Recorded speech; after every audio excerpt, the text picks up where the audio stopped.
Nous allons prier ensemble.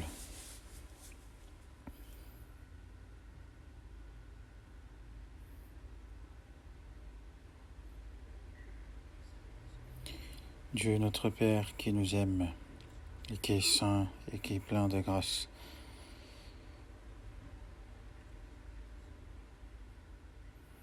Et à cette époque de la fin des temps que tu as définie, tu nous as trouvés en premier et tu nous as donné la vie éternelle et l'espoir éternel et nous te remercions pour cela. Et à cause de la pandémie, nous ne pouvons malheureusement prêcher cet évangile librement et que cette retraite d'été aussi. En fait, nous te remercions par le fait que cette retraite d'été puisse au moins se dérouler en ligne et que tu sois toujours avec nous.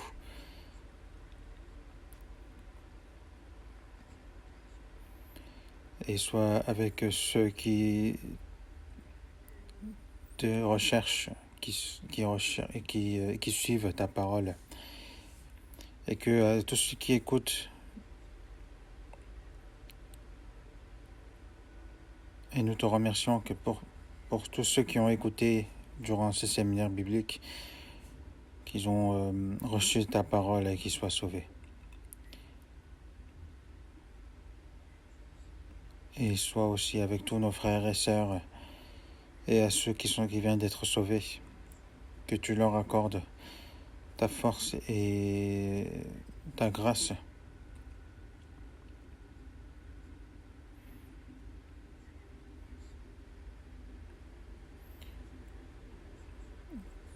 Qu'ils soient aussi maintenus par ta parole et par ta puissance, pour que nous puissions garder notre foi jusqu'à la fin des temps, et que nous puissions aussi vivre en tant que chrétiens.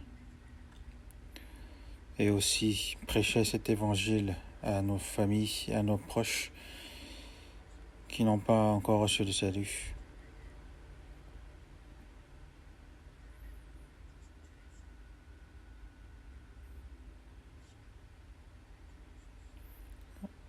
Et accorde-nous le temps et l'occasion de prêcher cet évangile justement à nos proches et à nos familles. Et que nous prions pour que cette pandémie puisse s'arrêter au plus vite pour que nous puissions de nouveau évangéliser librement. À cette heure-ci, nous te remercions de nous avoir réunis devant ta parole. Et aussi à tous ceux qui sont en train d'écouter aussi en ligne, nous te demandons de garder leur cœur et de les protéger pour que nous puissions comprendre ta volonté et tes œuvres et guide-nous à travers le Saint-Esprit pour cela. Et nous avons prié au nom du Seigneur Jésus.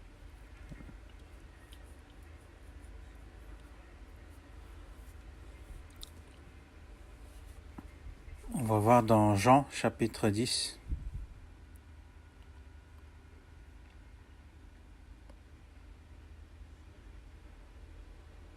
Jean chapitre 10, verset 28. Jean chapitre 10, verset 28. Je leur donne la vie éternelle, et elles ne périront jamais, et personne ne les ravira de ma main.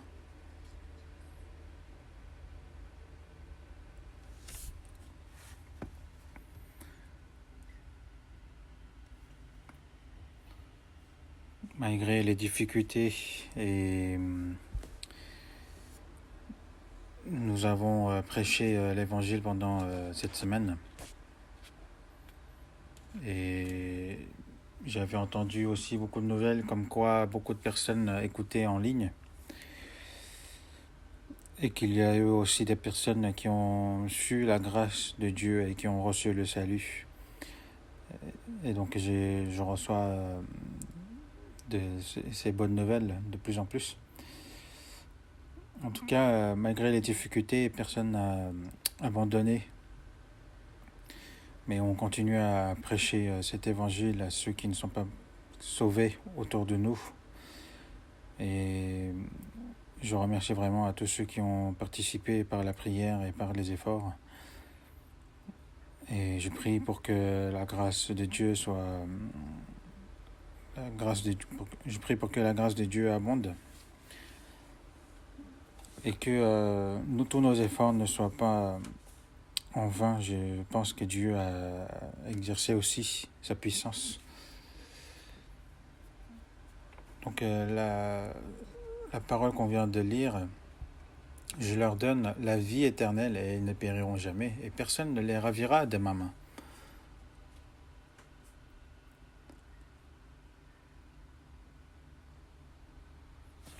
Donc le but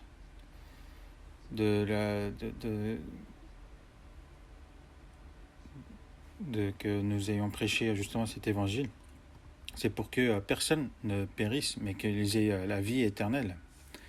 Parce que Jésus est venu pour donner la vie éternelle. Et les hommes sont venus sur cette terre pour recevoir cette vie éternelle.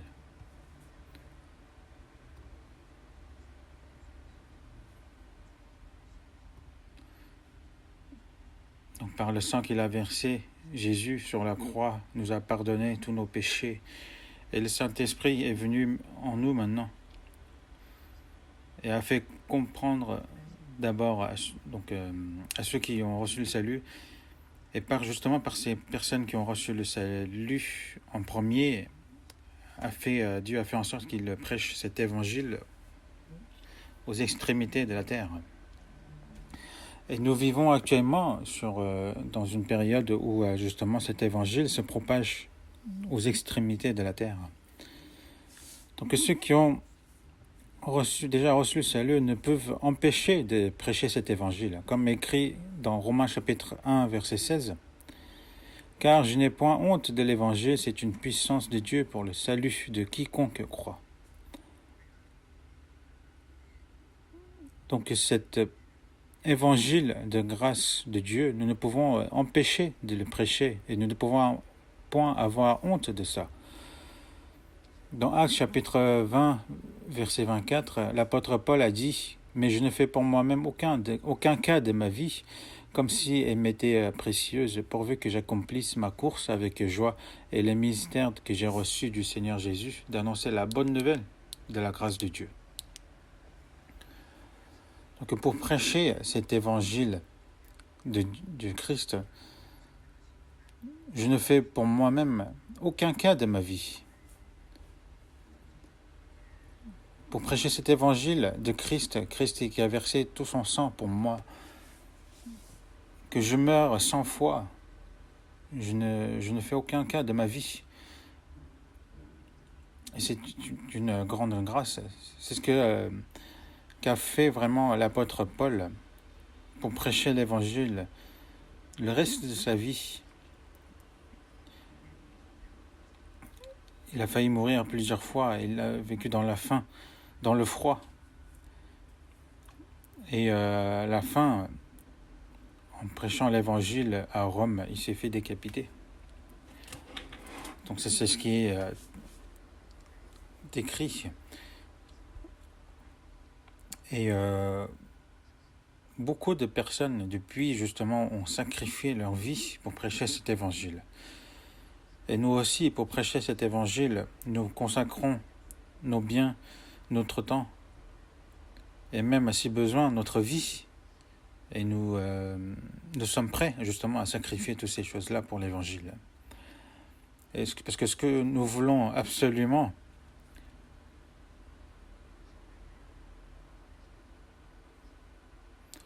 c'est que cette pandémie puisse s'arrêter au plus vite pour que nous puissions vraiment de nouveau évangéliser librement et que nous prions justement pour que Dieu nous puisse donner cette occasion. Donc aujourd'hui, on va quand même réfléchir à quel point mon salut est si important mais aussi comment il faudra vivre après avoir reçu le salut. Parce que c'est le début. Recevoir le salut, c'est le commencement de la vraie vie de la foi. Même si une personne a fréquenté pendant plusieurs années l'Église, s'il n'est pas sauvé, sa vie de foi n'a même pas commencé. Parce que aux yeux de Dieu, son âme était morte. C'est au moment quand il vit, quand il reçoit le salut, quand il devient enfant de Dieu, c'est à ce moment-là que la vie chrétienne commence. Donc la vie de foi commence au moment où nous avons reçu le salut.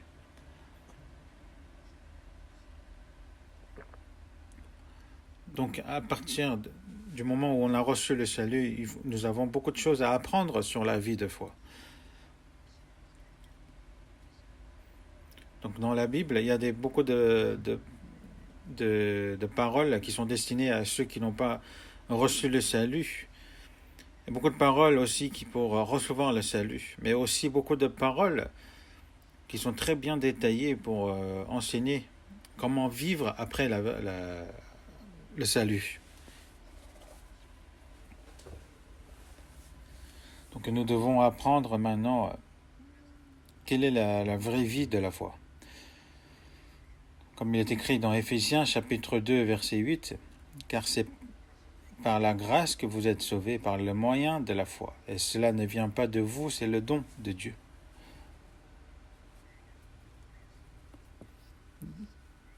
Dieu, pour nous donner ce don justement,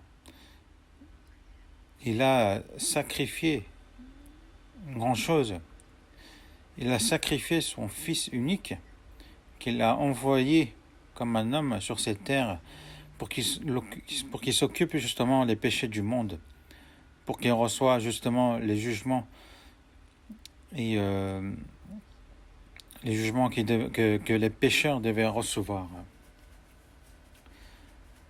Parce que Dieu ne pouvait nous sauver en laissant justement nos péchés, mais justement il a payé le prix de nos péchés pour nous sauver. Ensuite, Jésus sur la croix a dit que tout est accompli. Et ensuite, il nous a dit que la paix soit avec vous. Que maintenant, le problème de nos péchés sont réglés. Maintenant, que Jésus justement nous dit que la paix soit avec vous. Donc dans la Bible, il y a beaucoup de choses vraiment incroyables. Par exemple, une personne qui a reçu une boîte bijoux, et là-dedans, il y a vraiment beaucoup de bijoux, des diamants, de l'or, vraiment de tout, toute pierre précieuse. Donc quelqu'un qui a reçu un cadeau multiple, justement une boîte où il y a vraiment plusieurs cadeaux, c'est comme cela pour une personne qui vient d'être sauvée. Une personne qui vient d'être sauvée a reçu justement cette boîte à pierre précieuse. Donc il y a cette chose premièrement dans Éphésiens chapitre 1 verset 7, il est écrit: en lui nous avons la rédemption par son sang, la rémission des péchés selon la richesse de la grâce. Donc la rémission des péchés. Parce qu'il n'y a pas de salut sans le pardon des péchés. Parce qu'il est écrit dans Luc chapitre 1 verset 77, la connaissance du salut par le pardon des péchés. Donc premièrement,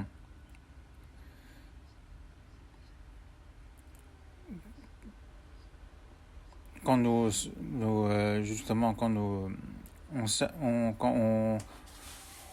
connaît justement cette grâce de Dieu, la première chose qu'on connaît, c'est que le Seigneur nous a pardonné nos péchés. Ensuite, deuxièmement, comme il est écrit dans Romains chapitre 3 verset 24, et ils sont gratuitement justifiés par sa grâce, par le moyen de la rédemption qui est en Jésus-Christ. Le pardon des péchés est justifié par sa grâce, c'est différent, n'est-ce pas?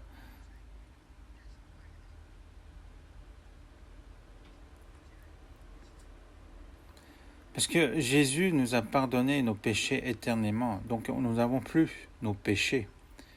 Et donc nous avons été gratuitement justifiés par sa grâce. Comme une personne qui a pratiqué toutes les lois du Seigneur. À cause d'une personne, nous sommes devenus pécheurs, mais grâce aussi à une personne, nous avons été justifiés. Et comme tous meurent en Adam, de même aussi tous revivront en Christ. Donc nous sommes tous devenus des justes.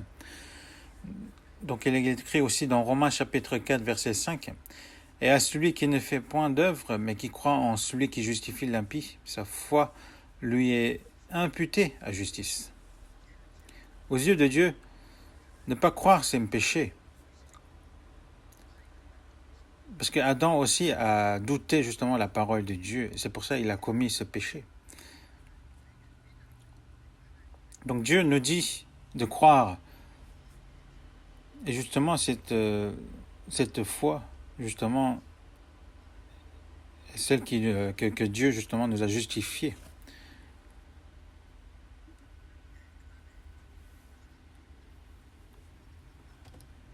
Ensuite, naître de nouveau. Comme il est écrit, si un homme ne naît de nouveau, il ne peut voir le royaume de Dieu. Si un homme ne naît d'eau et d'esprit, il ne peut entrer dans le royaume de Dieu. Donc c'est la condition pour entrer dans le royaume de Dieu.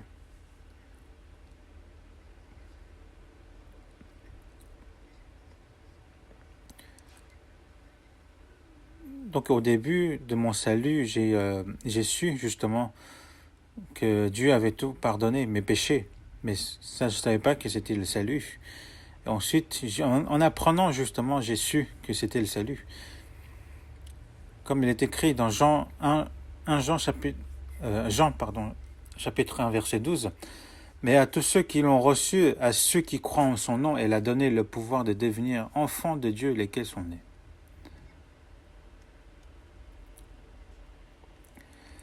Mais à tous ceux qui l'ont reçu, à recevoir quoi?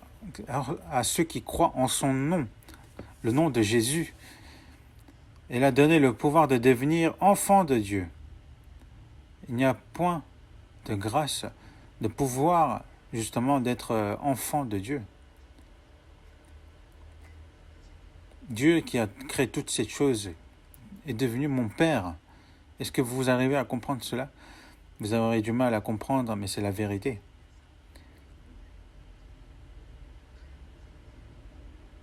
Et à Jésus qui, justement, après sa résurrection, quand il est venu parler vers la femme, elle a dit « Mon Père est votre Père, Dieu ». Donc Jésus est justement le premier et l'aîné, et maintenant beaucoup d'enfants sont nés par la suite. Donc ce qui nous sommes justement. Donc aussi recevoir la vie éternelle. Je leur donne la vie éternelle et ils ne périront jamais. Donc une personne qui est sauvée a reçu justement cette vie éternelle et il ne périra jamais. Certains disent, même des personnes qui sont sauvées iront en enfer. Mais ça c'est faux. Ceux qui disent ça, ça veut dire qu'ils n'ont pas reçu le salut. Ils ont mal compris. Il ne peut y avoir des cas où un enfant de Dieu qui a reçu la vie éternelle va en enfer. Parce que Dieu a dit aussi que personne ne les ravira de ma main.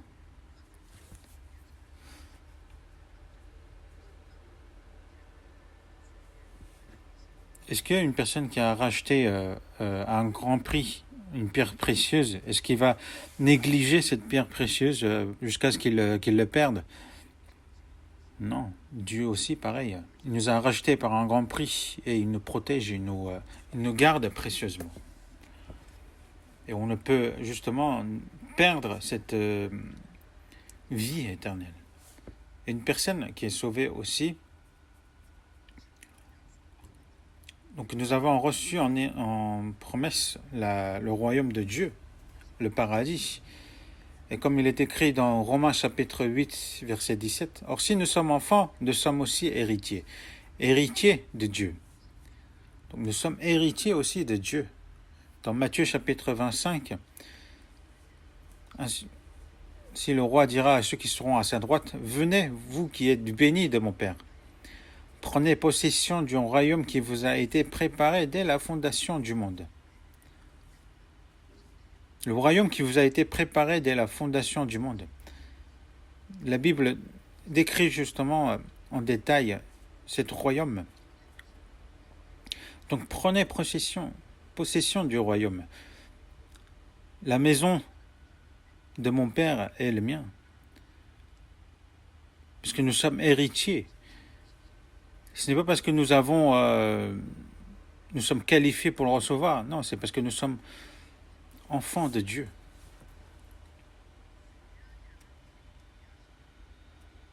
Parce qu'il dit, il nous a régénérés pour une espérance vivante par la résurrection de Jésus-Christ d'entre les morts, pour un héritage qui ne se peut ni corrompre, ni souiller, ni flétrir, lequel vous est réservé dans les cieux. C'est pour nous donner toutes ces choses-là, justement, que Dieu nous a sauvés.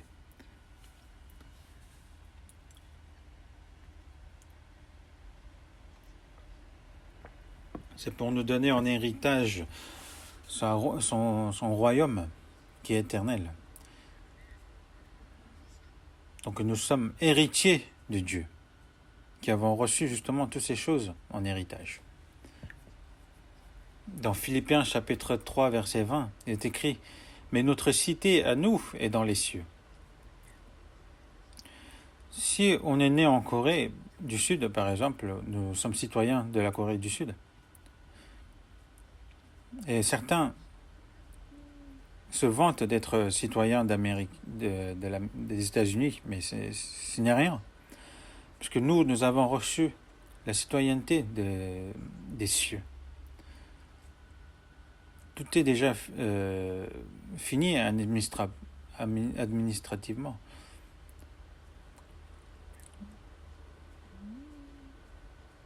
Nous n'irons pas en avion, mais c'est quand le Seigneur en viendra, justement, nous irons avec lui.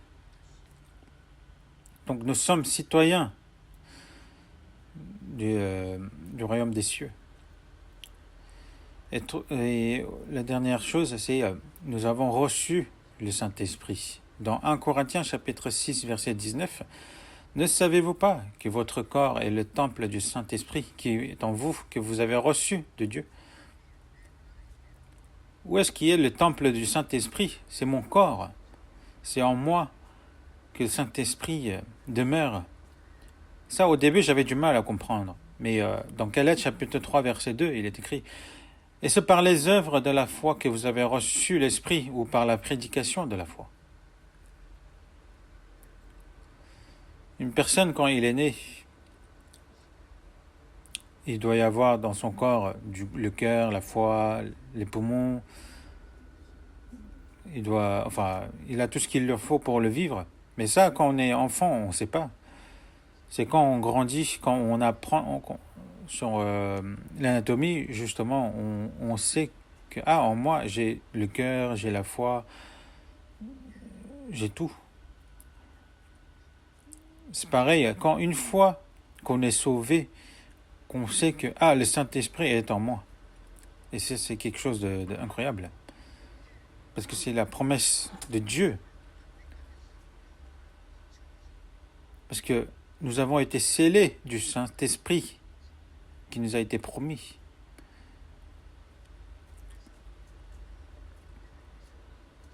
Donc le Saint-Esprit est toujours avec nous.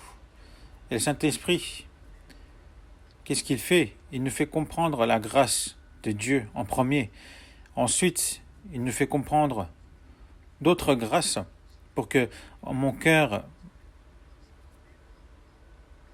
que la joie et le remerciement se remplissent et que ma vie soit transformée de jour en jour pour que je devienne justement une personne apte à être l'enfant de Dieu et transforme justement la vie d'une personne qui est sauvée pour qu'il nous transforme justement en quelqu'un justement qui n'a point honte, qui n'auront point honte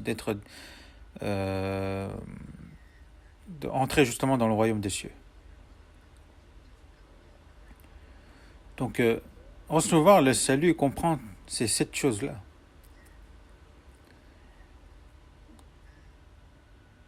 Donc, une personne qui est sauvée a toutes ces choses en lui, mais il ne sait pas encore. C'est en apprenant la parole, justement, qu'il comprend toutes ces choses-là et que le remerciement et la joie se remplira davantage dans son cœur. Et il aura justement à ce moment-là plus de courage et de force pour vivre pour le Seigneur.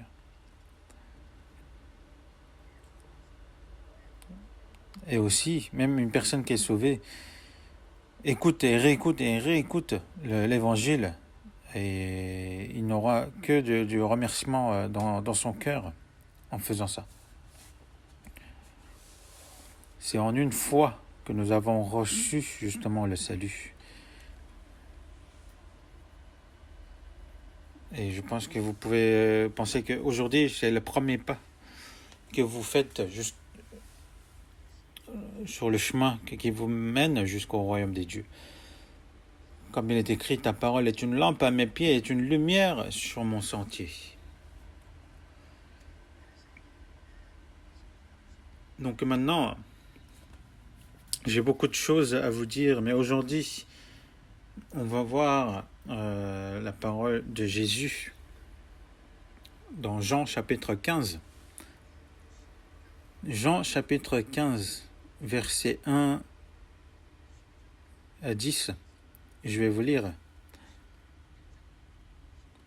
Jean chapitre 15, versets 1 à 10. Je suis le vrai cep, et mon Père est le vigneron.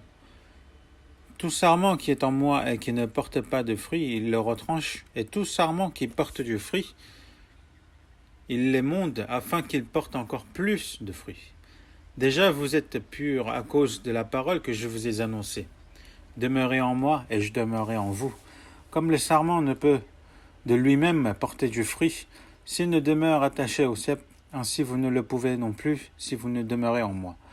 Je suis le cep, vous êtes les sarments. Celui qui demeure en moi et en qui je demeure porte beaucoup de fruits, car sans moi vous ne pouvez rien faire. Si quelqu'un ne demeure pas en moi, il est jeté dehors, comme le sarment, et il sèche. Puis on ramasse les sarments, on les jette au feu, et ils brûlent. Si vous demeurez en moi, et que mes paroles demeurent en vous, demandez ce que vous voudrez, et cela vous sera accordé. Si vous portez beaucoup de fruits, et c'est ainsi que mon Père sera glorifié, et que vous serez mes disciples. Comme le Père m'a aimé, je vous ai aussi aimé. Demeurez dans mon amour. Si vous gardez mes commandements, vous demeurez dans mon amour, de même que j'ai gardé les commandements de mon Père et que je demeure dans son amour. Ici, il y a beaucoup de choses qui est compris. Donc on va voir petit à petit la vie de foi après avoir reçu le salut. Même ceux qui ont été dans l'Église depuis longtemps, maintenant, ce n'est plus des choses qu'on fait comme par tradition ou par habitude.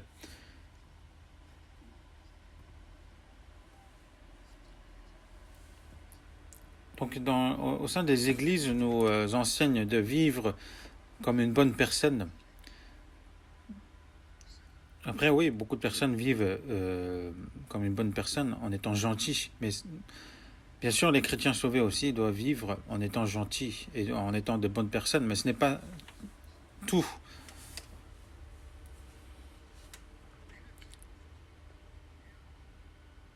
Jésus a dit ici, je suis le vrai cep et mon Père est le vigneron. quand Jésus nous enseigne de quelque chose qui est vraiment très important, il nous enseigne à travers les paraboles pour que nous puissions le comprendre facilement. Que je suis le vrai cep et mon père est le vigneron. Et dans le verset 3, déjà vous êtes purs à cause de la parole que je vous ai annoncée. Demeurez en moi et je demeurerai en vous. Jésus est le vrai cep. Et déjà vous êtes purs à cause de la parole que je vous ai annoncée. Quand nous avons reçu la parole du Seigneur et quand nous sommes sauvés, nous avons été purifiés, comme il est écrit dans 1 Pierre chapitre 1 verset 22, ayant purifié vos âmes en obéissant à la vérité.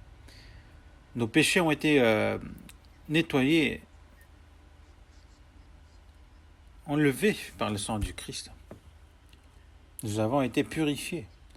C'est seulement ces personnes qui rentrent dans le royaume de Dieu.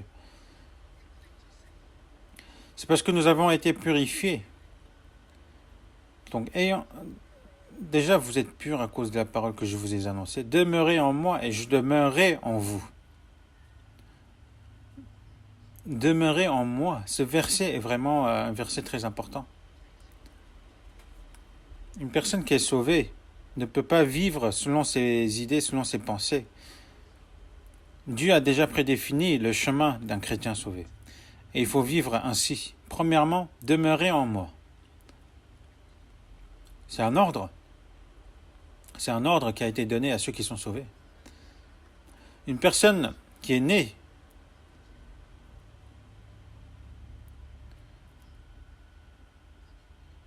vit dans la protection et dans l'amour de la famille, des parents, des frères et sœurs. Et c'est là-dedans, justement, qu'il grandit dans l'amour et dans la protection. Et c'est ce que l'enfant doit faire.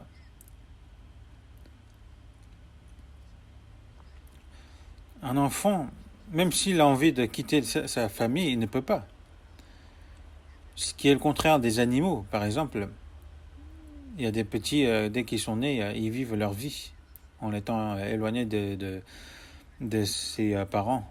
Mais la plupart des nés, des nouveau-nés, justement, des animaux aussi, doivent recevoir la protection et l'amour de ses parents.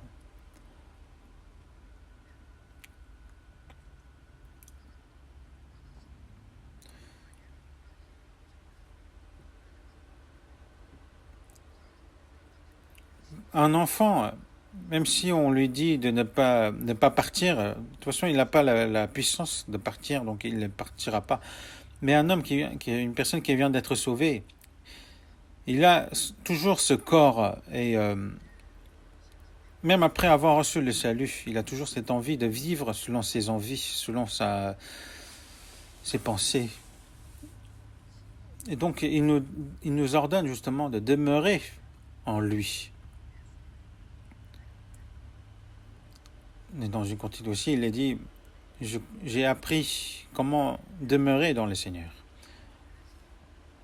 Donc c'est ça qu'il faut apprendre, comment demeurer en Seigneur.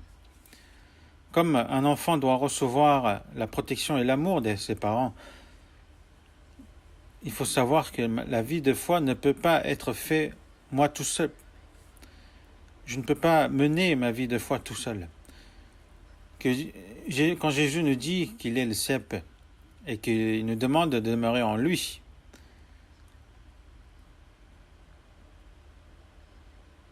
donc le cep justement reçoit les nutriments dans les racines et envoie au sarment. Et les sarments justement doivent être collés au cep. Le sarment et le cep, c'est quelque chose qui ne peut être divisé. Il faut que ce soit toujours ensemble. Et qu'est-ce que c'est de demeurer en Seigneur?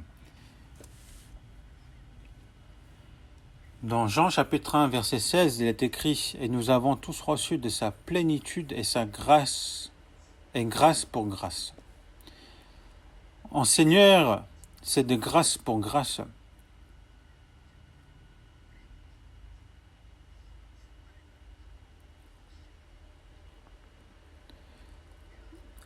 Donc il y a de la grâce pour grâce, grâce sur grâce. La grâce abonde en Seigneur. Nous venons d'être sauvés, nous avons reçu le Saint-Esprit, mais nous n'avons pas encore reçu de grâce. Enfin, nous n'avons pas encore reçu tout le grâce. Il faut recevoir de grâce pour grâce. Et nous avons tous reçu de sa plénitude, et grâce pour grâce. En commençant par la grâce du salut, Dieu continue à nous donner, à nous remplir par la grâce. Dans Jean chapitre 10, verset 10, il est écrit « Moi je suis venu afin que les brebis aient la vie et qu'elles soient dans l'abondance. »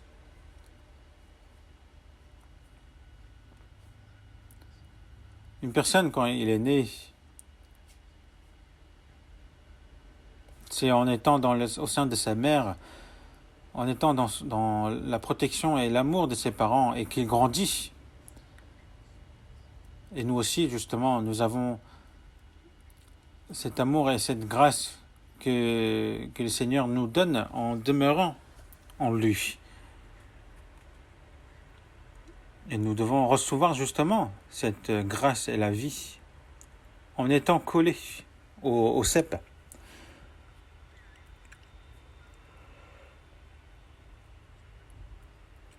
Si un enfant s'éloigne de ses parents, il ne peut pas recevoir la protection de ses parents.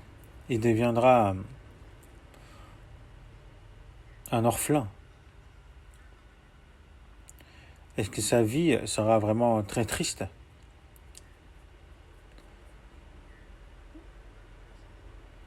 Après avoir reçu le salut, la vie de foi ne peut grandir tout seul.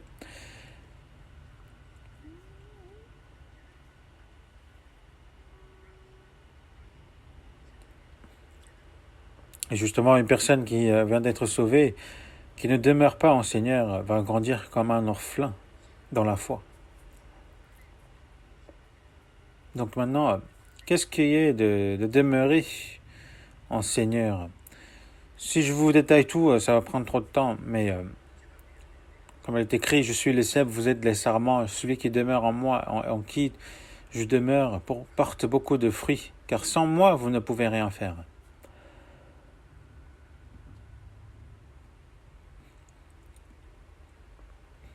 Le cep,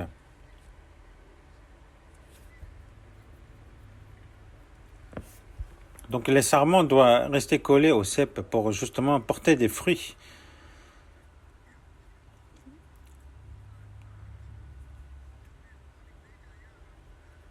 Les sarments, justement, doivent porter beaucoup de fruits pour rendre la joie, justement, aux vignerons.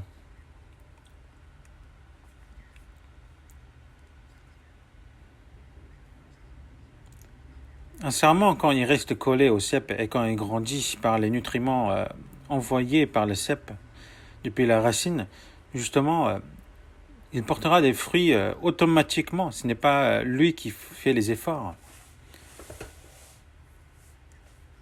Mais ce qu'il faut savoir absolument, c'est que car sans moi, vous ne pouvez rien faire.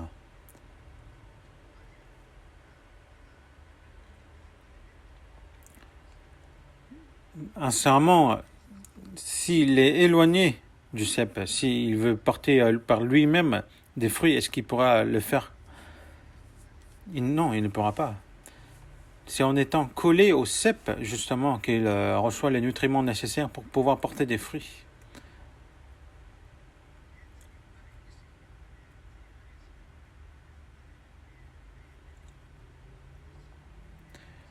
Donc c'est en demeurant en Seigneur qu'il nous donne ce qu'il nous faut, ce qui est nécessaire pour pouvoir vivre notre vie de foi. Et il nous donne la sagesse et la force nécessaires pour faire cela. Mais si on s'éloigne de lui, justement, on ne peut absolument rien faire pour lui.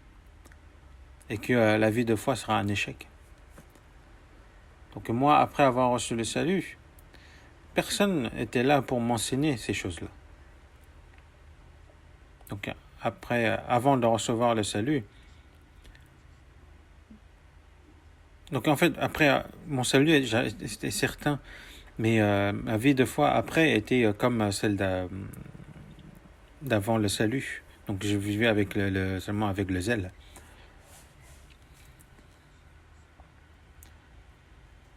Mais ensuite, par la suite, j'ai appris ce qu'était vraiment la vie de foi et j'ai commencé à demeurer en Seigneur. Et ensuite, dans le Jean chapitre 15, verset 7, « Si vous demeurez en moi et que mes paroles demeurent en vous, demandez ce que vous voudrez et cela vous sera accordé. » Si vous demeurez en moi et que mes paroles demeurent en vous, si vous demeurez en moi et que mes paroles demeurent en vous, demandez ce que vous voudrez et cela vous sera accordé. Et la vie de foi,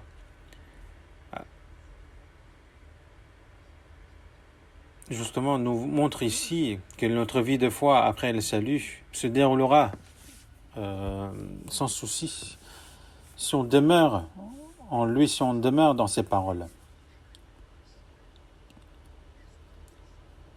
Donc, après avoir reçu le salut, le Saint-Esprit vient en nous et il nous enseigne à travers les paroles.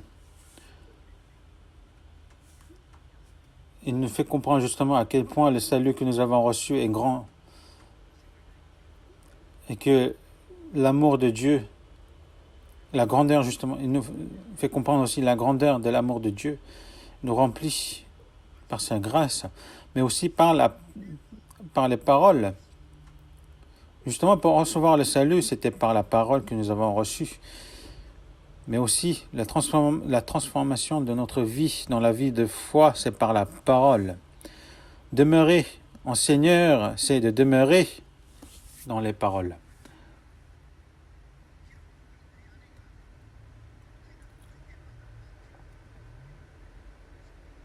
Quand il est écrit en Jean chapitre 2, verset 27, « Pour vous, l'onction que vous avez reçue de lui demeure en vous et vous n'avez pas besoin qu'on vous enseigne. Mais comme son onction vous enseigne toute chose et qu'elle est véritable et qu'elle n'est point un mensonge, demeurez en lui selon les enseignements qu'elle vous a donnés. » Donc, après avoir reçu le salut, si on demeure en Seigneur, le Saint-Esprit œuvre pour nous montrer justement toutes les paroles de Dieu en nous.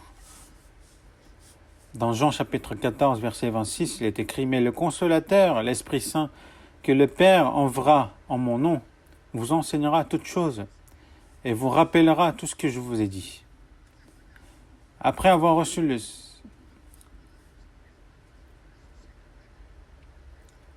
Saint-Esprit, justement, les disciples sont souvenus justement de tout ce que Jésus leur avait dit. Et justement, par le Saint-Esprit aussi, l'apôtre Paul a écrit plus de 12 livres dans le Nouveau Testament. Et que ces enseignements est véritable et qu'il n'est point un mensonge.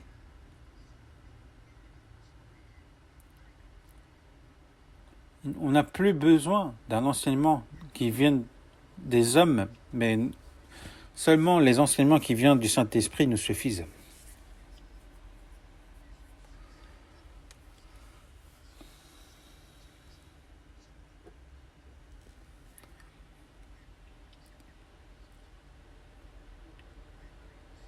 Donc c'est en demeurant justement au sein de l'Église, nous recevons justement les enseignements du Saint-Esprit. Comme l'onction que vous avez reçue de lui demeure en vous. Il faut demeurer en lui selon les enseignements qu'il vous a donnés. Et le Saint-Esprit justement nous enseigne continuellement les paroles.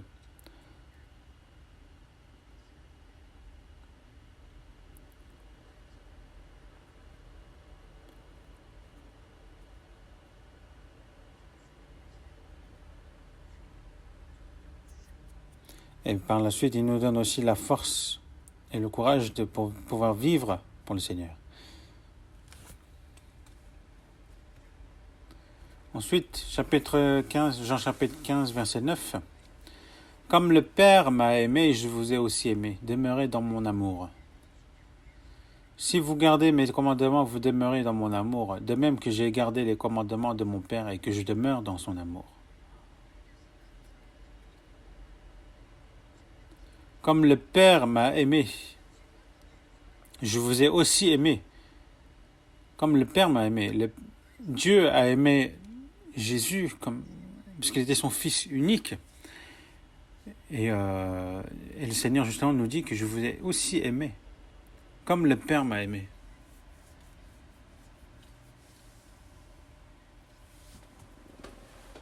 Comme une personne qui nage dans la mer, nous aussi nous nageons justement dans l'abondance de l'amour de Dieu.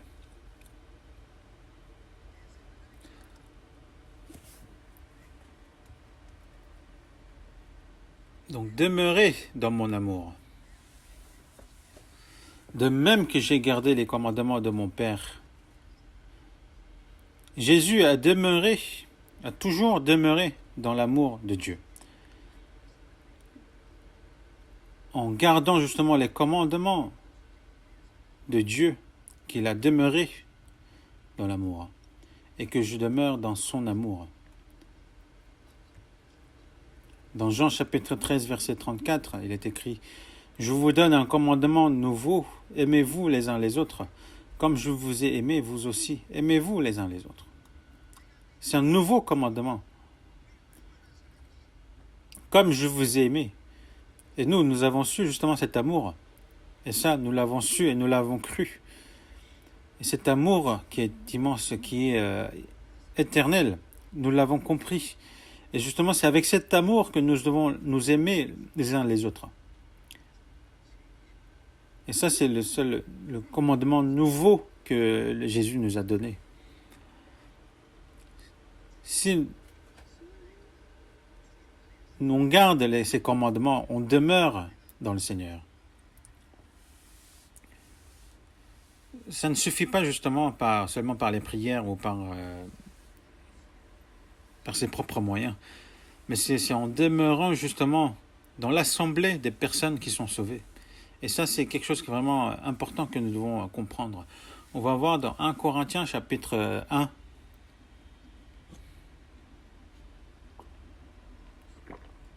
1 Corinthiens chapitre 1.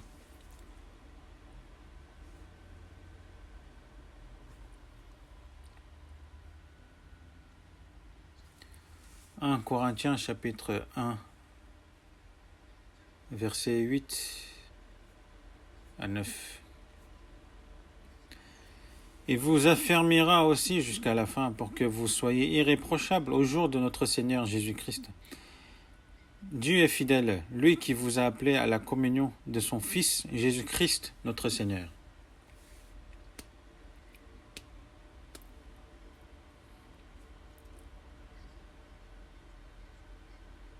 Il vous affermira aussi jusqu'à la fin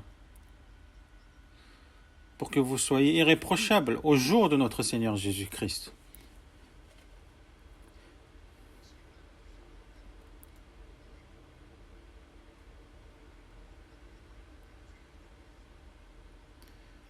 Avant de recevoir le salut, nous étions vraiment remplis de péchés, nous étions corrompus et nous étions des pécheurs. Mais à la venue du Seigneur Jésus-Christ,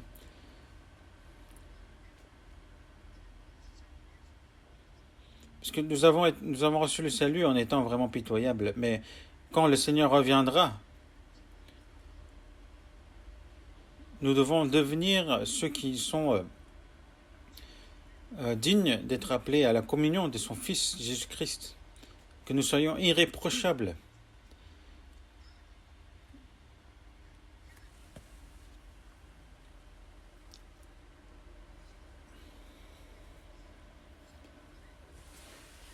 Par exemple, c'est les parents qui nous ont enfantés, qui nous ont élevés.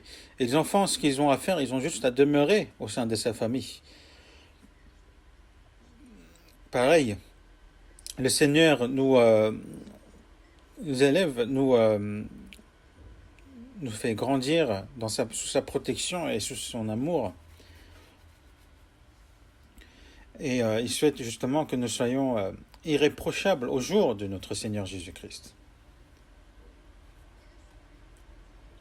Dieu est fidèle, lui qui vous a appelé à la communion de son Fils Jésus-Christ dans notre Seigneur. Lui qui vous a appelé, on nous parle justement ici du salut.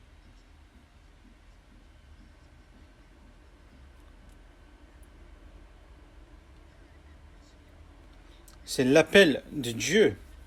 Et quand nous avons reçu le salut, nous avons répondu à l'appel du Seigneur. Il nous a appelés dans les péchés. Et il nous a appelés à la communion de son Fils Jésus-Christ dans notre Seigneur. Et Dieu est fidèle. Il nous appelle pourquoi ? Pour que nous soyons dans la communion de son Fils. Ce n'est pas une communion seulement avec le Seigneur, mais après avoir reçu le salut, comme il est écrit dans 1 Jean chapitre 1 verset 3, ce que nous avons vu et entendu, nous vous l'annonçons là vous aussi, afin que vous aussi vous soyez en communion avec nous. Or, notre communion est avec le Père et avec son Fils, Jésus-Christ. Nous qui étions des ennemis de Dieu, nous sommes maintenant devenus les enfants de Dieu. Et non seulement il y a une communion directe avec le Seigneur, nous sommes aussi en communion avec tous ceux qui croient en Jésus-Christ. Par exemple, la communion avec les parents, mais aussi la communion avec ses frères et sœurs. Comme il est écrit dans Éphésiens chapitre 2 verset 19, « Mais vous êtes concitoyens des saints, gens de la maison de Dieu. » C'est une famille. Une famille est vraiment très proche, n'est-ce pas ? Après, il y a des personnes, oui, certes, ils sont famille, mais ils sont vraiment pire que des étrangers.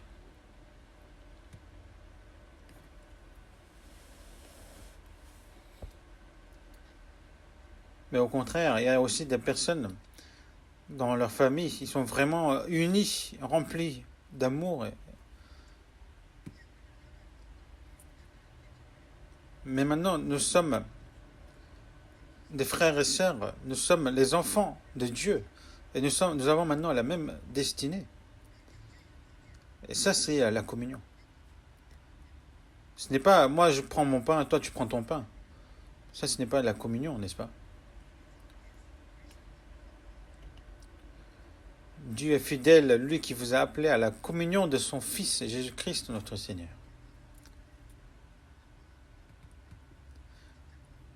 Il y a la communion, par exemple, de la famille, ensuite à l'école, et après au sein du travail, avec ses collègues. Et aussi les animaux, c'est selon leurs espèces. C'est selon les espèces qui sont en communion. Pareil pour nous qui sommes sauvés. Maintenant, les statuts dans le monde, ce n'est plus important. Quelle que soit la nationalité, quelle que soit la couleur de la peau, qu'il soit riche ou pauvre, qu'il ait bien appris, beaucoup appris ou non, nous avons le même Dieu et nous sommes les mêmes frères et sœurs. Et c'est grâce à ça justement que nous pouvons avoir cette communion. Et c'est une communion qui est sainte. Parce que c'est une communion qui est sainte. Parce que c'est une communion avec Dieu et le Christ. Et ça, on appelle l'Église. En grec, on dit ecclésia. C'est une assemblée qui est différenciée du monde. Ceux qui ont reçu l'amour de Dieu, qui sont justement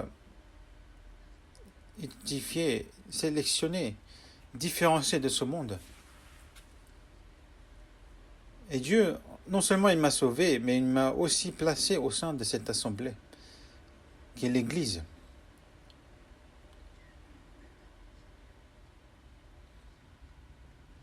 Une personne qui ne connaît pas ce qu'est l'Église, il ne pourra vraiment vivre sa vie de foi. Pourquoi? Parce que la vie de foi ne peut en aucun cas être menée par soi-même. Parce que tout seul, il ne pourra comprendre la parole de Dieu, comprendre la communion, et ne pourra finalement prêcher cet évangile. Ce qu'il faut qu'il fasse, c'est demeurer dans la communion. C'est en demeurant dans la communion qu'on reçoit cette puissance, cet amour. Et c'est dans la communion qu'on continue à apprendre la parole.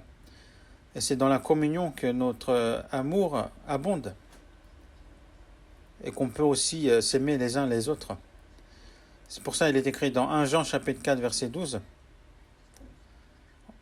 Personne n'a jamais vu Dieu. Si nous nous aimons les uns les autres, Dieu demeure en nous et son amour est parfait en nous. Personne n'a jamais vu Dieu, mais nous pouvons entendre sa parole, comprendre sa parole. Et où est-ce qu'il est Dieu? Dieu demeure en nous à ceux qui s'aiment les uns les autres. C'est là où il demeure. Et son amour est parfait en nous. Seuls nous ne pouvons comprendre l'amour. C'est comme un homme et une femme rencontrent et s'aiment. Et c'est là, à ce moment-là, qu'ils comprennent ce qu'est l'amour. Et plus l'amour grandit, ils comprennent plus ce qu'est l'amour. Et c'est là où ils ont vraiment aussi le bonheur qui arrive. Donc tout seul, on ne peut comprendre ce qu'est l'amour. Par exemple, une personne s'isole dans sa chambre et lit des livres sur l'amour. Est-ce qu'il va comprendre ce qu'est l'amour ainsi? Non, l'amour, c'est quelque chose qu'il faut qu'il expérimente lui-même, soi-même. Dans 1 Pierre chapitre 1, verset 22, il est écrit « Ayant purifié vos âmes en obéissant à la vérité pour avoir un amour fraternel sincère, aimez-vous ardemment les uns les autres, de tout votre cœur. »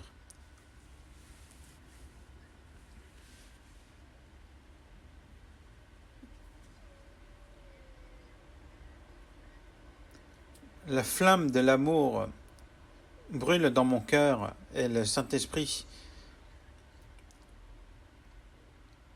est venu dans la gloire.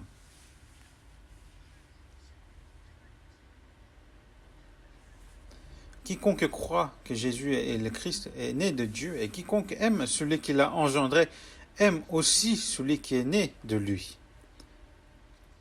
C'est là où justement où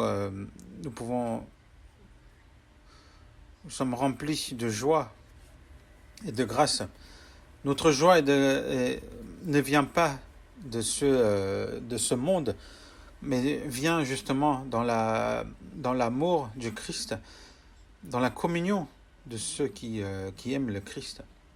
Et c'est là où justement notre amour abonde. Dieu demeure en nous et son amour est parfait en nous. Son amour devient de plus en plus parfait en nous. Par exemple, un homme et une femme se sont mariés parce qu'ils s'aimaient. Donc il y avait l'amour quand ils sortaient ensemble. Ensuite, l'amour quand après le mariage. Mais certains disent que plus le temps passe, plus l'amour refroidit. Mais pourquoi? Parce qu'ils disent « Ah, mais je savais pas que tu étais comme ça, donc je t'aime de moins en moins. » Mais est-ce que vous êtes parfait? Est-ce que tout le monde est parfait?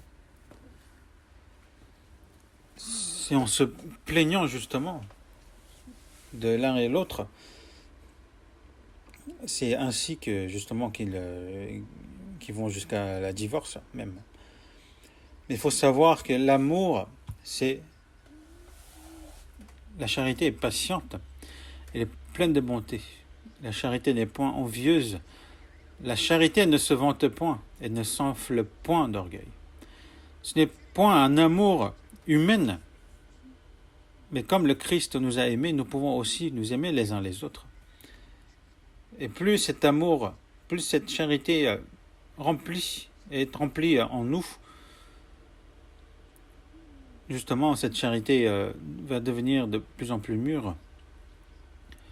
En Corée, c'est difficile à voir ces choses-là, mais par exemple, en Europe ou aux États-Unis, j'ai vu plusieurs fois dans les parcs un couple de personnes très âgées, en âge justement, avancées en âge. Ils se tiennent les mains dans les mains, promènent dans le parc et discutent. Et ça, à mes yeux, c'est vraiment très beau. C'est même plus beau que l'amour des jeunes ou quoi que ce soit. Mais cet homme et une femme qui sont assez avancés en âge, ils ont déjà vécu toutes choses ensemble. Ils ont grandi, leurs enfants aussi ont grandi, et maintenant il n'en reste que 2. Et ils se disent, chérie, ne pars pas avant moi. Et toi aussi, ne pars pas avant moi. Ils se sacrifient l'un pour l'autre. Et ça, en voyant ça, moi, ça me fait penser à la sainteté. Et ça, c'est vraiment un amour qui est mûr. Ça surpasse justement l'amour humain. Ça devient de plus en plus un amour saint. Ce qui ressemble justement à l'amour de Dieu. Et c'est là-dedans, dans cet amour que nous devons demeurer. Où ça? Dans la communion. Là où il y a les frères et sœurs.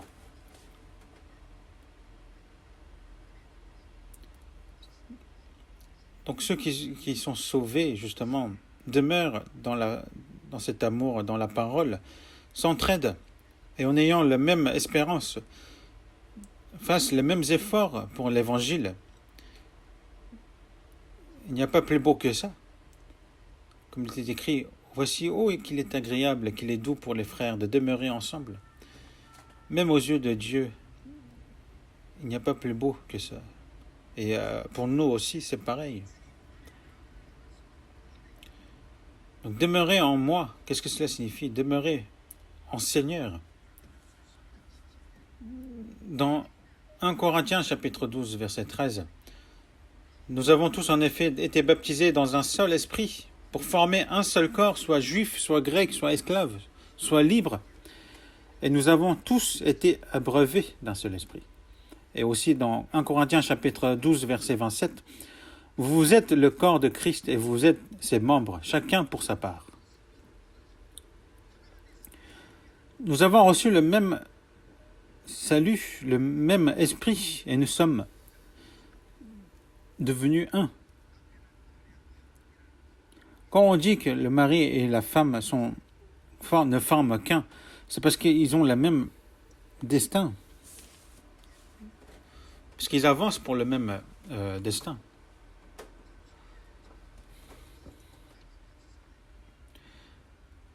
Et nous vivons ensemble sur cette terre, nous faisons les mêmes efforts pour le même but. Et nous sommes devenus un. Nous sommes devenus chacun les membres du Christ. Et nous sommes devenus le corps de Christ. Et notre tête, justement, est Christ. Quand la tête, justement, commande, le corps obéit. Ne dit pas ah non, je veux pas.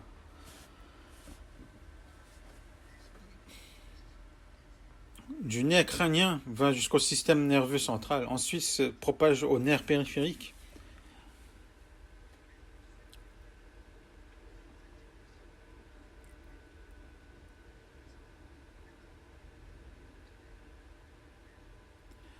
Et pendant la retraite d'été, justement, cette fois-ci, on n'a pas pu, mais à chaque fois, il y avait presque une dizaine de milliers de personnes qui se réunissent, qui font les efforts, qui transpirent pour faire les services. en recevant justement l'ordre venant du Christ qui est notre tête, pour sauver les âmes. Et justement, en voyant ceux qui sont sauvés à travers ça, et ça, je trouve vraiment que c'est dommage que cette année, on n'a pas pu voir cela, mais même si on n'a pas vu de nos yeux, nous savons que nous sommes ensemble. Et ce n'est pas parce que nous ne pouvons nous réunir que nous sommes un. Nous ne sommes pas un. Donc demeurer en Seigneur, c'est vraiment quelque chose qui est incroyable. On va voir dans Jean chapitre 10.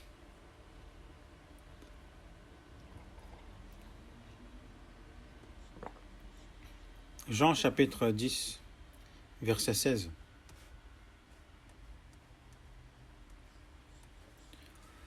Jean chapitre 10, verset 16. J'ai encore d'autres brebis qui ne sont pas de cette bergerie. Celles-là, il faut que je les amène. Elles entendront ma voix, et il y aura un seul troupeau, un seul berger.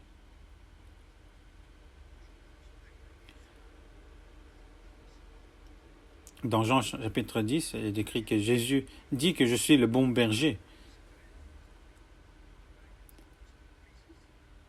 Il est le bon berger qui a risqué sa vie, qui a sacrifié sa vie pour nous.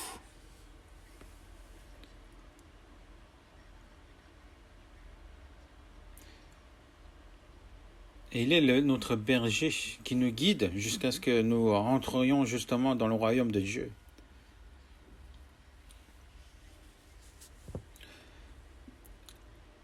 Et ce troupeau, donc c'est au départ, cette bergerie justement, c'était commencé par les Juifs.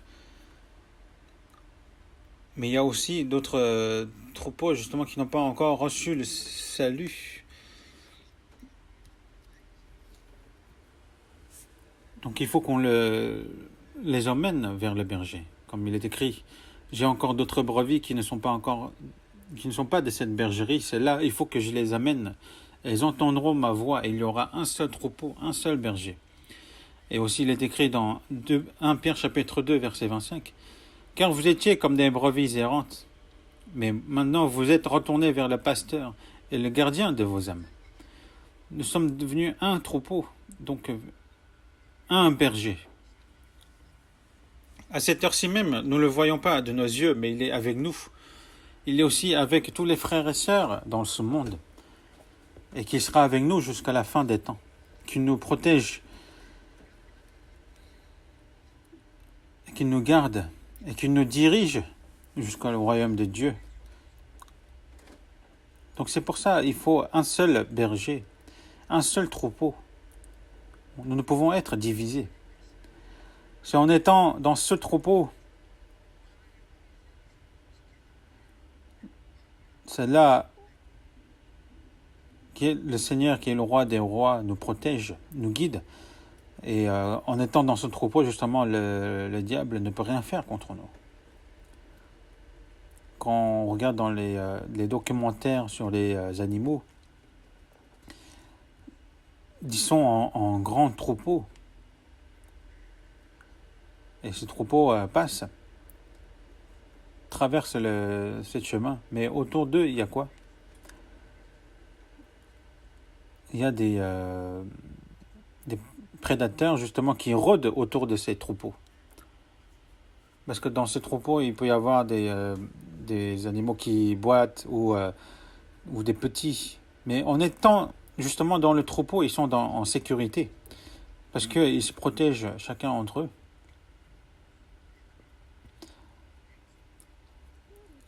Justement, ceux qui sont dans les troupeaux, même les grands prédateurs ne peuvent rien faire.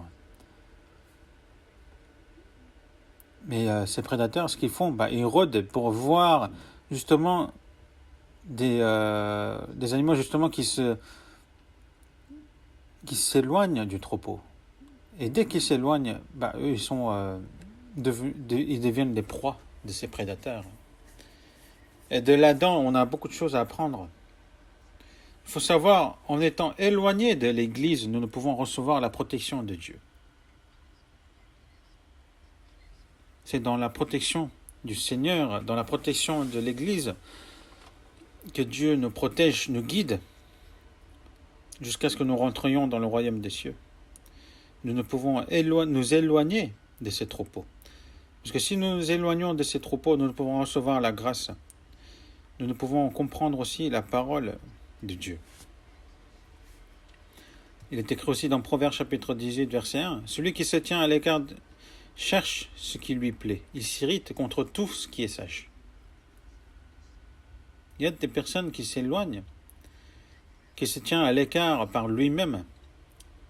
Pareil, dans notre Église, nous avons des personnes avec qui nous avons vécu ensemble notre vie de foi, mais du jour au lendemain, ils se sont éloignés. Même on a beau à chercher où ils sont, mais ils ont disparu, ils ne sont plus là. Il y a même des personnes qui étaient prédicateurs, pasteurs, mais qui ont disparu. Pourquoi? Parce qu'ils ont cherché leur propre intérêt.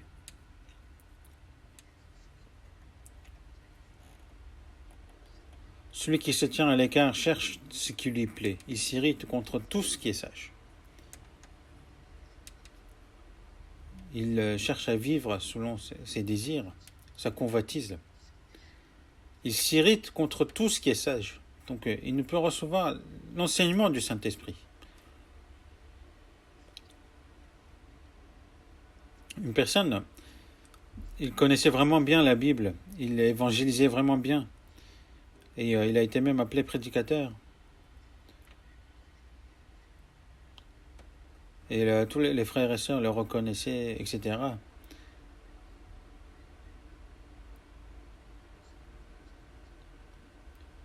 Mais comme l'apôtre Paul a dit, plus il recevait la grâce, il dit que c'était par Dieu, ce n'était pas par lui-même, et qu'il était humble, qu'il était plus en plus humble. Mais ce genre de personnes, par exemple, plus ils sont reconnus par des frères et sœurs, il faut qu'ils sachent que tout vient de Dieu et qu'ils doivent justement s'humilier davantage. Mais ils pensent que c'est par leur propre force. Et ils essayent de créer leur propre clan. Mais au final, en voyant ces gens-là, personne n'a vraiment réussi. Ce sont des insensés. Quoi qu'il arrive, nous ne pouvons nous éloigner du troupeau du Seigneur. S'éloigner du troupeau du Seigneur, cela signifie s'éloigner du Seigneur.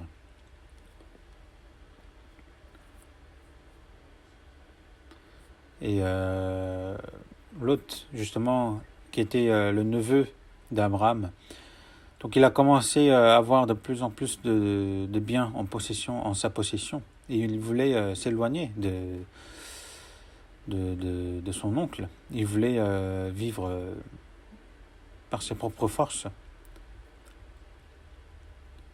Donc Abraham dit, parce que les bergers d'Abraham et de Lot se disputaient à cause des biens qu'ils avaient. Et quand Abraham lui avait dit ça, justement, Lot devait dire, « Ah, si je m'éloigne de toi, je m'éloigne de Dieu. » Mais quand Abraham lui a dit, « Sépare-toi de moi, donc, si tu vas à gauche, j'irai à droite, si tu vas à droite, j'irai à gauche. » Il n'a pas hésité une seconde, il a regardé là où bon lui semblait, et il est parti. Et Démas aussi, car Démas m'a abandonné par amour pour le siècle présent, il est parti pour Thessalonique, qui a abandonné justement l'apôtre Paul. Donc beaucoup aussi partent selon leurs désirs.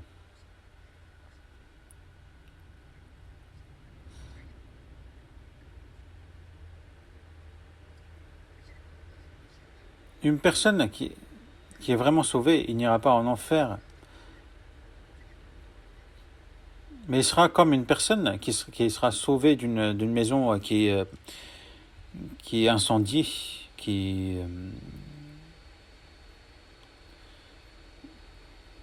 Donc une personne justement qui s'éloigne sera comme une personne qui est sauvée d'une maison en feu, qui sort de la maison en sous-vêtements. Donc nous devons demeurer au sein de l'Église.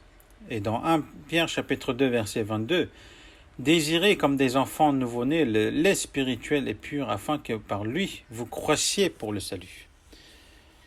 Un nouveau-né, il faut qu'il soit au sein de sa mère, il faut qu'il prenne le lait maternel. Et c'est tout ce qu'il veut. Cet enfant nouveau-né, est-ce qu'il va aller chercher de l'argent ou de l'alcool? Est-ce qu'il aura de la convoitise?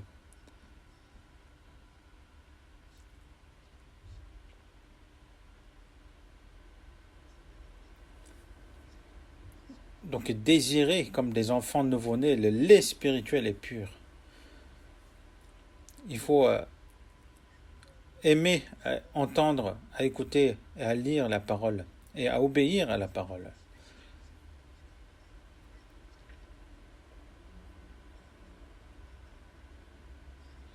Désirez comme des enfants nouveau-nés le lait spirituel et pur afin que par lui vous croissiez pour le salut. Et on se transforme, on devient de plus en plus comme une personne digne de chrétiens sauvés. La personnalité justement se forme au sein de lui, grandit. On va voir dans Colossiens chapitre 2.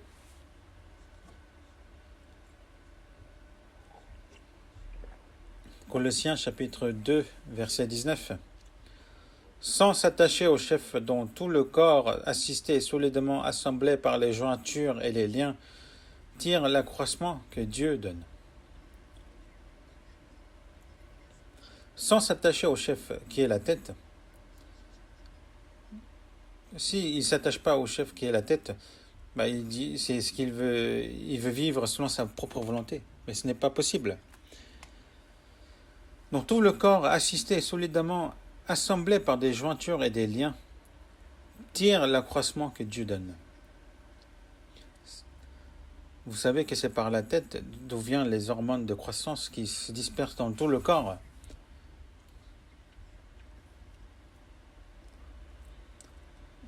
Donc tout le corps assisté solidement assemblé par des jointures et des liens.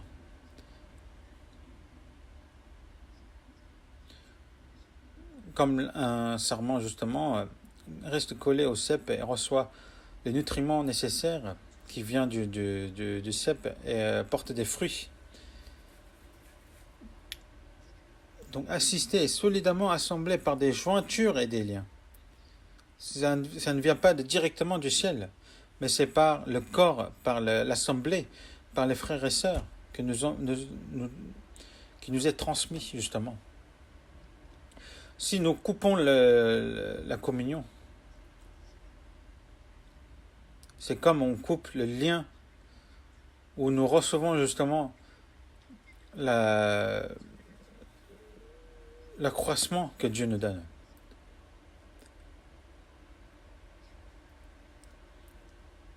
Depuis le jour où nous avons connu l'amour de Dieu, nous vivons en grandissant.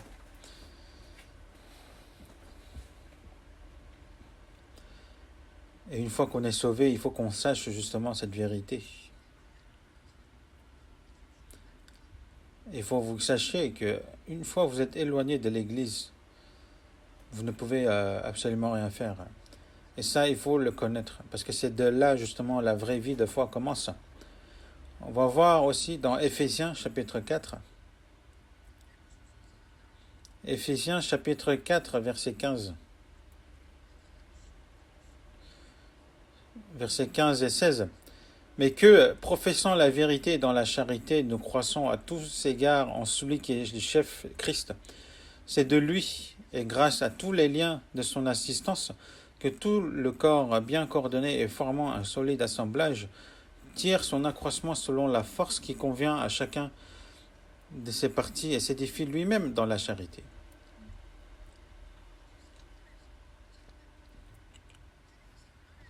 mais que professant la vérité dans la charité, nous croissions à tous égards en celui qui est le chef Christ.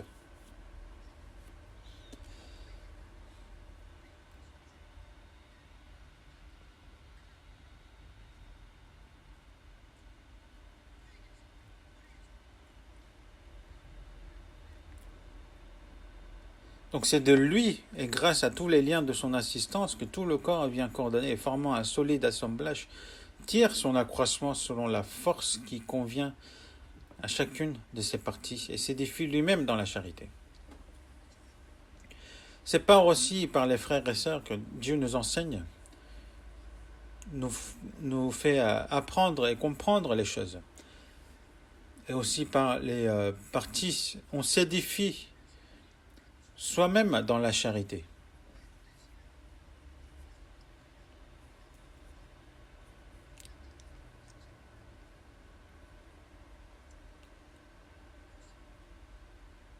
C'est selon la force qui convient à chacune de ses parties et s'édifie lui-même dans la charité. Et c'est en s'aimant, c'est en étant dans la charité, justement, nous édifions le corps du Christ. Et ça, c'est le mystère de l'Église. Et c'est quelque chose que nous devons connaître.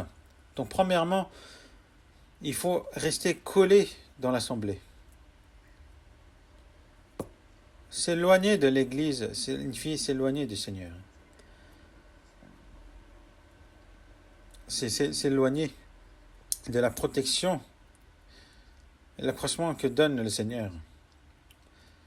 Et il faut savoir aussi, le diable rôde autour de nous. Et celui qui s'éloigne de l'Église, le diable le saisit.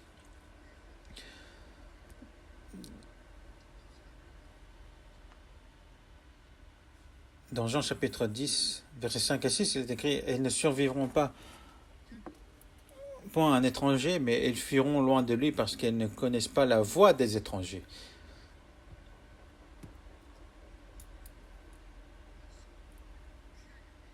Une fois qu'on est sauvé, nous avons aussi nos oreilles qui discernent la parole qui s'ouvre. Et n'écoutent les brebis aussi n'écoutent point les voix étrangers. Ils écoutent seulement la voix de leur berger.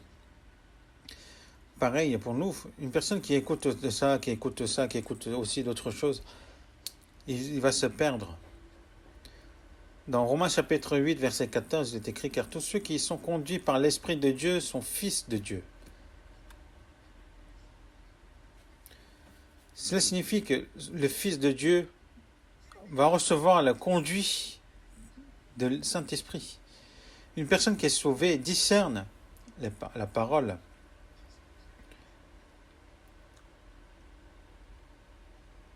Mais comment suivre Dieu? C'est en suivant la parole qu'on suit Dieu. Et autre chose, comme il est écrit dans 1 Pierre chapitre 4, verset 2, afin de vivre non plus selon les convoitises des hommes, mais selon la volonté de Dieu pendant le temps qu'il lui reste vivre dans la chair. Avant de recevoir le salut, on suivait ses propres désirs, ses propres convoitises. C'était le chemin de l'enfer. Mais c'est de là Dieu nous a sauvés. Et maintenant, il ne nous reste pas beaucoup de temps à vivre dans ce monde. Dans Somme chapitre 116, verset 12, « Comment rendrai-je à l'Éternel tous ses bienfaits envers moi ?» Après avoir reçu le salut, nous vivons pour rendre la grâce que Dieu nous a donnée. Ces grâces que Dieu nous a données, ces bienfaits que Dieu nous a donnés, comment rendrai-je à l'Éternel ? Et ma vie qui me reste est trop courte pour rendre tous les bienfaits que Dieu m'a donnés. Mais malgré ça, il faut quand même le rendre.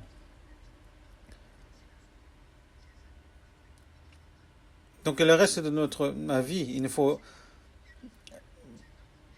point vivre en suivant la volonté, le désir charnel, mais de vivre pour le Seigneur. Il faut déjà remercier par le fait que Dieu nous a donné encore du temps. À chaque matin, quand vous vous ouvrez les yeux, il faut remercier Dieu qui vous a encore donné cette opportunité, cette opportunité de pouvoir vivre pour le Seigneur, pour la volonté du Seigneur. Et que maintenant, que je ne vis point pour moi-même, mais que je vis pour toi, Seigneur, pour te rendre grâce, comme il est écrit dans 2 Corinthiens chapitre 15, verset 15, et qu'il est mort pour tous, afin que ceux qui vivent ne vivent plus pour eux-mêmes, mais pour celui qui est mort et ressuscité pour eux.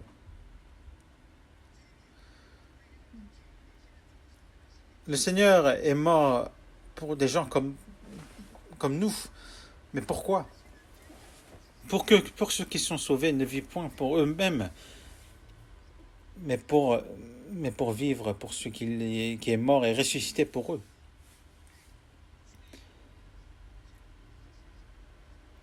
Mais qu'ils ne vivent point pour ce monde, mais pour qu'ils vivent pour la volonté de Dieu.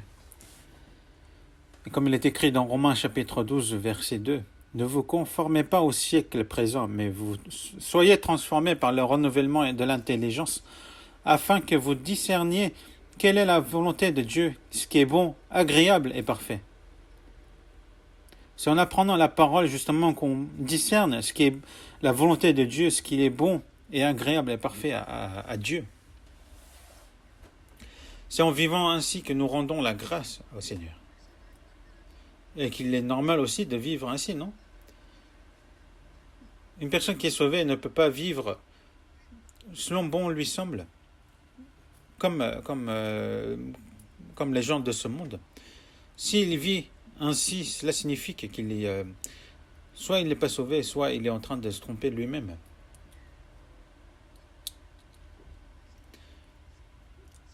Il est écrit aussi dans Romains chapitre 14, versets 7 et 8. En effet, nul de nous ne vit pour lui-même, et nul ne meurt pour lui-même.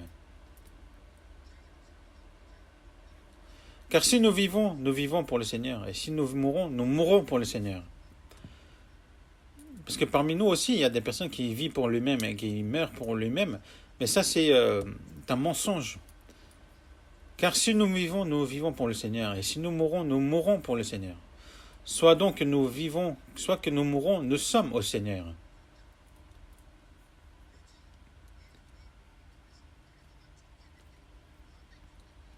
Et que je vis ou je meurs, que le Seigneur soit glorifié. Et c'est ce que nous voulons. Et ça doit devenir notre espoir, notre espérance. Comment une personne qui est sauvée peut vivre comme une personne de ce monde ? Ce n'est pas possible. Nous ne pouvons pas vivre ainsi. On va voir un dernier passage, 2 Corinthiens chapitre 5. 2 Corinthiens chapitre 5, versets 9 et 10. C'est pour cela. Donc c'est versets 9 et 10, on va le lire ensemble. C'est pour cela aussi que nous nous efforçons de lui être agréable, soit que nous demeurions dans ce corps, soit que nous le quittions. Car il nous faut tous comparaître devant le tribunal de Christ afin que chacun reçoive selon le bien ou le mal qu'il aura fait, étant dans son corps.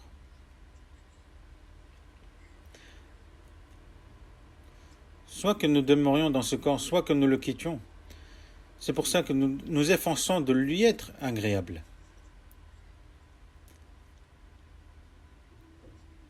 Si en demeurant dans ce corps, on lui soit agréable, il faut le faire. Si notre mort lui est agréable, il faut le faire.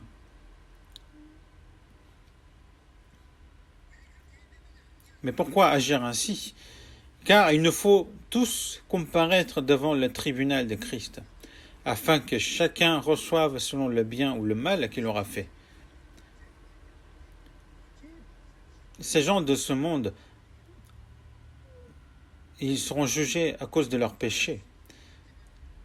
Une personne qui est sauvée ne recevra pas de jugement, mais nous comparaîtrons devant le tribunal de Christ pour être jugés justement de la vie depuis le jour où on a reçu le salut jusqu'à notre mort. Selon le bien ou le mal. Le bien, c'est le fait que nous avons vécu pour le Seigneur, et le mal, c'est le fait que nous n'avons pas vécu pour le Seigneur. Et toutes ces choses vont être comparues dans le tribunal de Christ, et nous serons jugés. Et ce jugement ne sera pas pour l'enfer, mais pour la récompense. Dans Apocalypse chapitre 22, verset 12, le jour où le Seigneur viendra, donc il est dit, « Voici, je viens bientôt, et ma rétribution est avec moi, pour rendre à chacun selon ce qui est son œuvre. »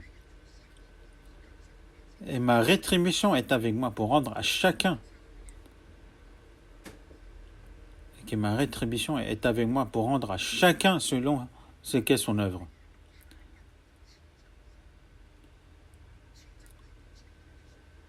Et qu'il y aura les récompenses, mais aussi des reproches.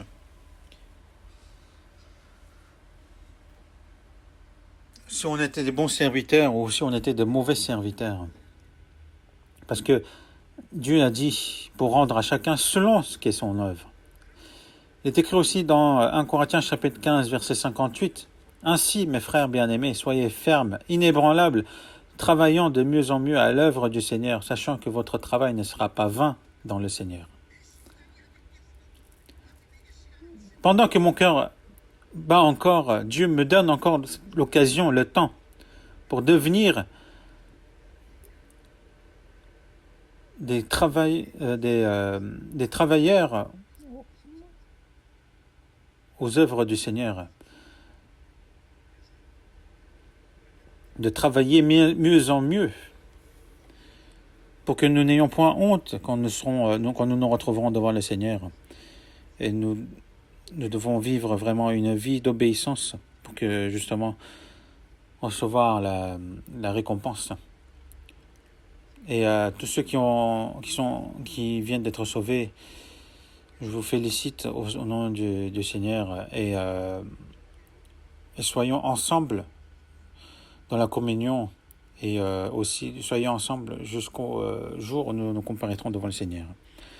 On va prier ensemble. C'est Dieu notre Père qui est plein de grâce. En ces temps de fin du monde, qui est rempli de péchés et de mal, merci de nous avoir sauvés en ces temps-là. Et comme tu nous as dit que nous sommes déjà purs par la parole que tu nous as donnée, et tu nous as sauvés. Et maintenant, le reste de notre vie, aide-nous pour que nous puissions vivre en toi, Seigneur, dans ta parole et dans ton Église, au sein de cette assemblée qui est sainte, qu'on obéisse à ta parole et qu'on obéisse à ta volonté. Et guide-nous pour cela. Et qu'aucun de nous ne périsse, ne s'éloigne. Conduis-nous. Et que le reste de notre vie, nous souhaitons que seul toi, Seigneur, nous guide. Et nous avons prié au nom du Seigneur Jésus.